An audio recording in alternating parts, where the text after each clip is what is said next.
En esta clase se abordarán los temas de protección contra incendios, medios de escape y circulación mecánica vertical.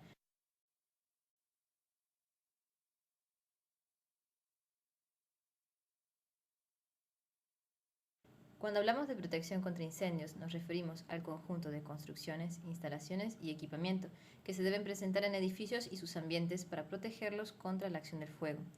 Tiene como objetivos principales dificultar el inicio de un incendio, evitar la propagación del fuego y efectos de gases tóxicos, permitir la evacuación de los ocupantes, facilitar el acceso y las tareas de extinción, impedir daños estructurales irreparables. Podemos clasificar la protección contra incendios en tres partes, las cuales son imperantes para el diseño de edificios: protección preventiva, protección pasiva y protección activa. La protección preventiva tiene como finalidad evitar el inicio del fuego y la producción de un incendio. La protección pasiva permite asegurar la evacuación de la población del edificio y evitar la propagación de un incendio. Y la protección activa, que permite extinguir el incendio una vez producido. En el transcurso de la clase iremos desarrollándolas en profundidad. La protección preventiva está relacionada a los riesgos de incendio en los ambientes, según su función y las actividades humanas, que pueden ir desde la mezcla de químicos en laboratorio a la cocina de alimentos en un departamento. Esto implica el uso de los materiales correctos, una correcta distribución y colocación de instalaciones eléctricas, de gas y métodos de calefacción seguros. Estos temas se abordarán en profundidad en las clases de electricidad y gas. Un punto importante para la prevención es la elección de los materiales correctos en la etapa de diseño.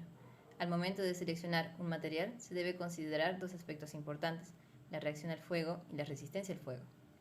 Entendemos por reacción al fuego la temperatura a la que debe llegar un material para alcanzar el punto de ignición, así como la propagación de las llamas y la emanación de humo y gases tóxicos. Cuando hablamos de resistencia al fuego, nos referimos al tiempo en el cual mantienen sus cualidades funcionales: resistencia mecánica, secciones, la reacción por la combinación del fuego y el agua. Según su reacción al fuego, los materiales se pueden clasificar en materiales tipo A, aquellos muy poco combustibles y que no contribuyen como material de propagación. Entre estos materiales podemos encontrar al hormigón, el vidrio, el acero, las piedras naturales, los ladrillos y cerámicos. Materiales tipo B son aquellos materiales poco combustibles y que pueden generar una propagación lenta del fuego. Entre estos materiales podemos nombrar al yeso, las placas de yeso y maderas con barniz protector. Materiales tipo C son aquellos materiales que llegan al flashover o combustión súbita en 10 minutos. Entre estos materiales tenemos la espuma fenólica, las maderas sin barniz protector y las placas de yeso cartón. Materiales tipo D son aquellos materiales que llegan al flashover o combustión súbita antes de los 10 minutos. Incluyen materiales como los tableros de fibra de baja densidad, los aislantes compuestos de plásticos y las maderas sin barniz, cuya combustión varía según el tipo de madera y espesor. Materiales tipo E son aquellos materiales que llegan al flashover o combustión súbita antes de los 2 minutos. Abarcan a materiales como los tableros de fibras de baja densidad y los compuestos plásticos. Además, se debe tener en cuenta a los elementos que se pueden almacenar dentro del edificio, como el papel o el cartón, típico en edificios de oficina, y que pueden propagar el fuego con mayor velocidad. Materiales tipo F son aquellos materiales cuya propagación puede ser desconocida o muy variable.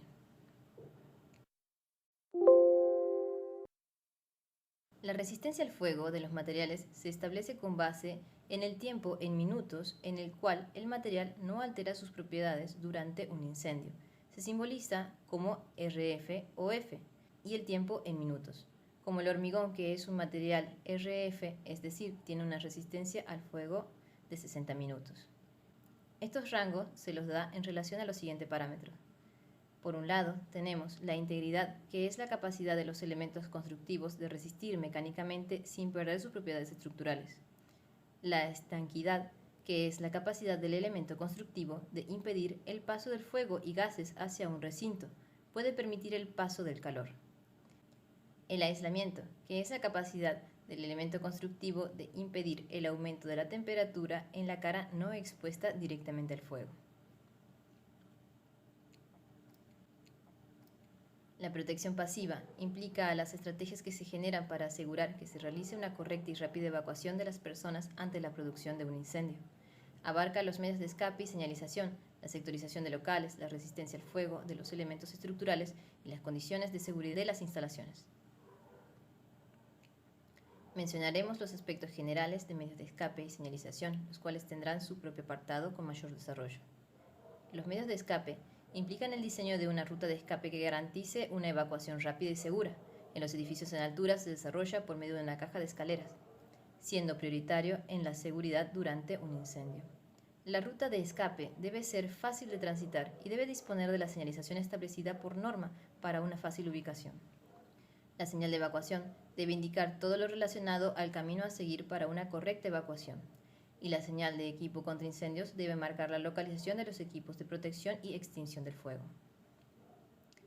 La sectorización del edificio se genera por medio de una compartimentación del inmueble para dificultar la propagación del fuego, humos y gases. El dividir los espacios por medio de cerramientos resistentes al fuego y sellados favorecen la retención del fuego y facilitan la evacuación. Se debe concentrar los espacios con mayor riesgo de incendio, alejándolos de las áreas de evacuación y concentración de personas. Todos estos espacios deben tener un sistema de aislación con muros cortafuego en todo su perímetro y cerramientos horizontales.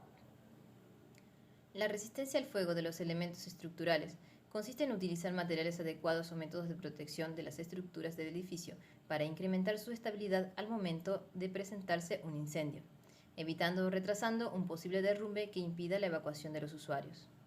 Se debe tener en cuenta para estructuras total o parcialmente de acero, dado que éste pierde resistencia al exponerse al fuego. Algunas alternativas para la protección al fuego de elementos de hormigón o de acero es su recubrimiento con mortero o planchas.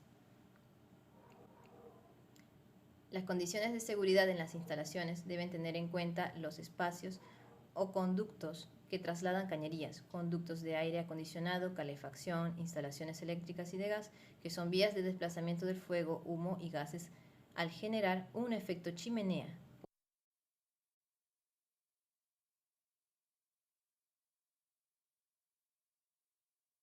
Por ello, se deben obstaculizar para que ello no suceda. También se deben disponer de protecciones para que al presentarse un incendio, las instalaciones no intensifiquen las llamas. Algunos métodos que podemos utilizar incluyen recubrir los conductos de bajada con morteros ignífugos, construir los conductos con paneles ignífugos, el sellado del paso de las instalaciones a través de los locales y el sellado de las juntas lineales.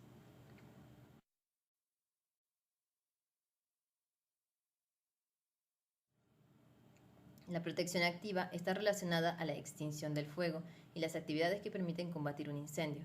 Para ello se debe contar con el equipamiento interno, matafuegos, bocas de incendio y rociadores, y el equipamiento externo, bocas de inyección. Hay que tener en cuenta una correcta distribución de estos elementos en el diseño del proyecto.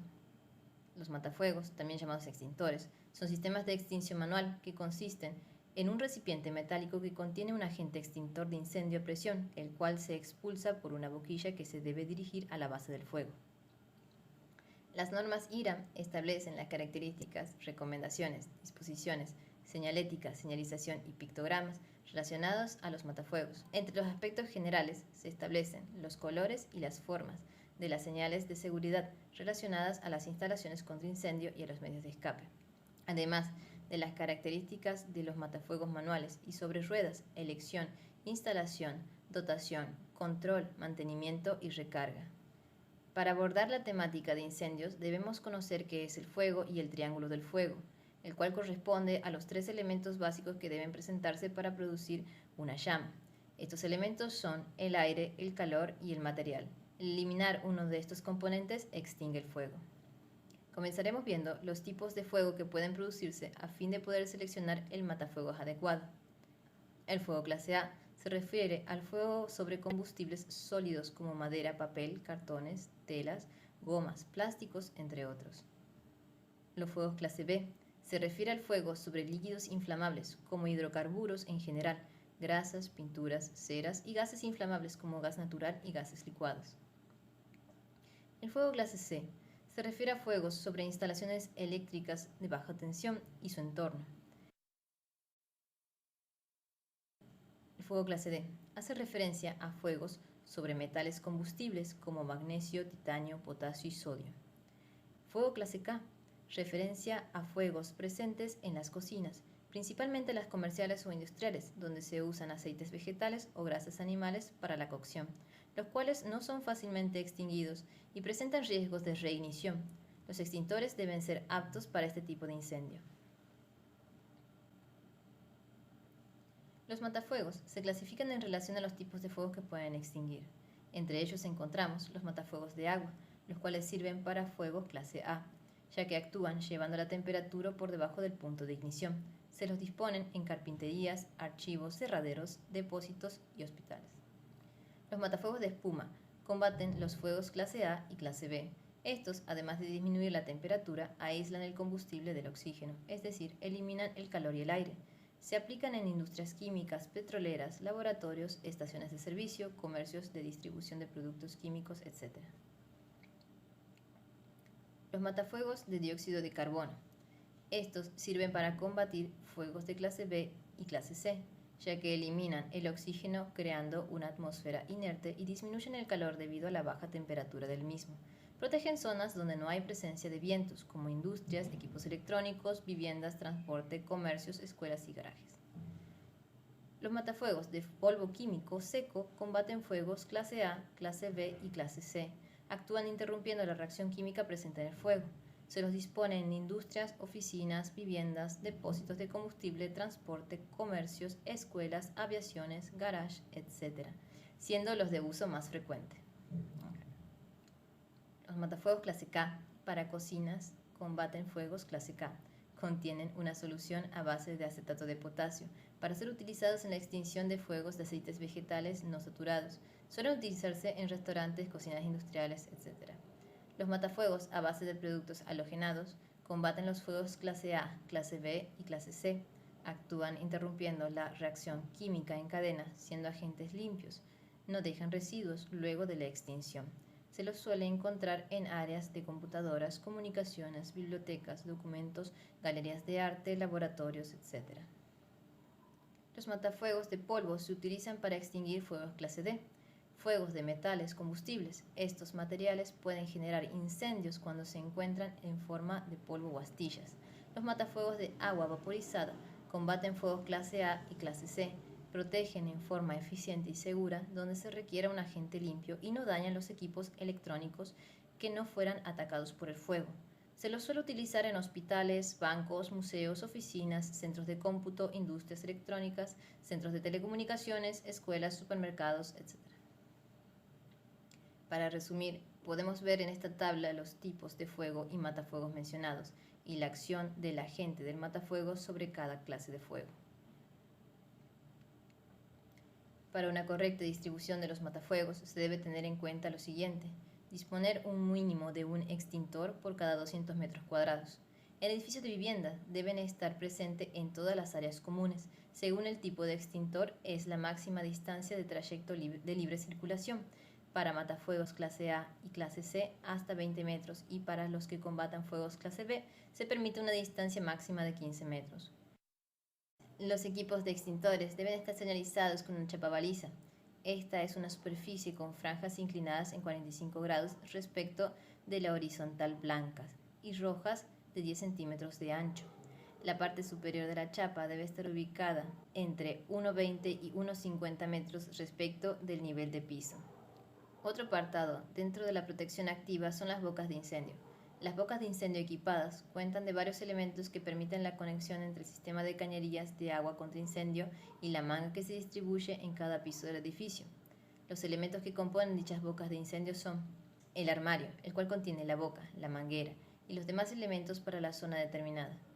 Las normas IRAM establecen las dimensiones del armario según el diámetro de la boca.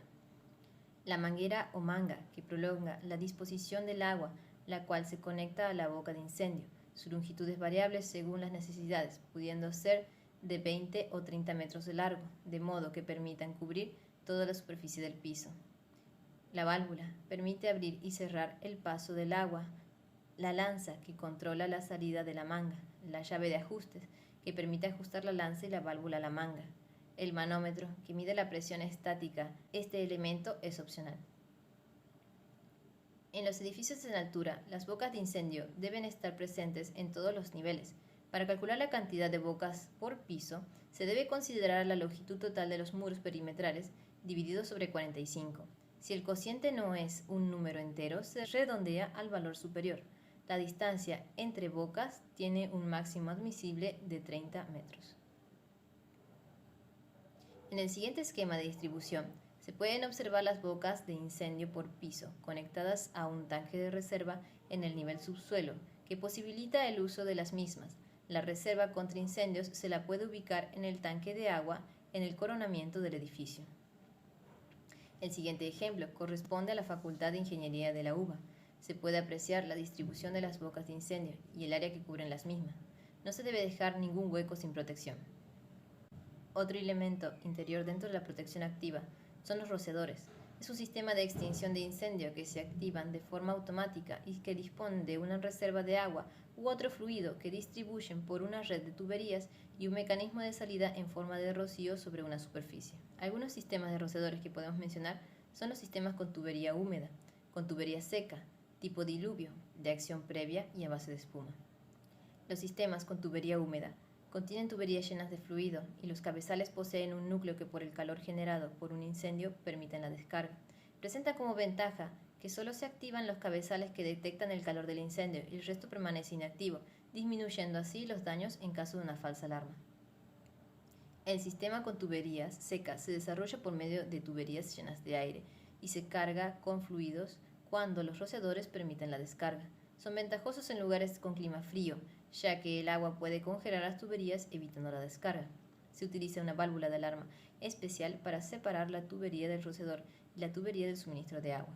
Cuando uno o más rociadores se disponen a una temperatura igual o superior a la temperatura nominal, se abren, permitiendo que el aire de la tubería se purgue de ese rociador.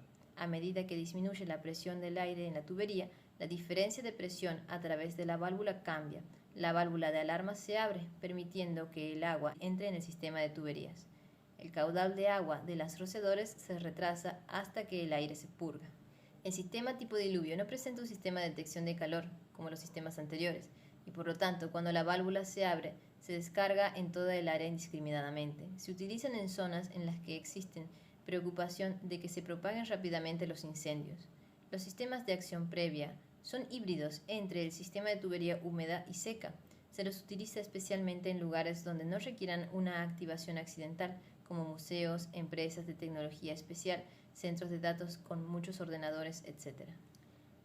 Los sistemas alternativos de eficacia adecuada son sistemas a base de espuma que utilizan como elemento de reserva un conjunto de matafuegos según la necesidad del edificio.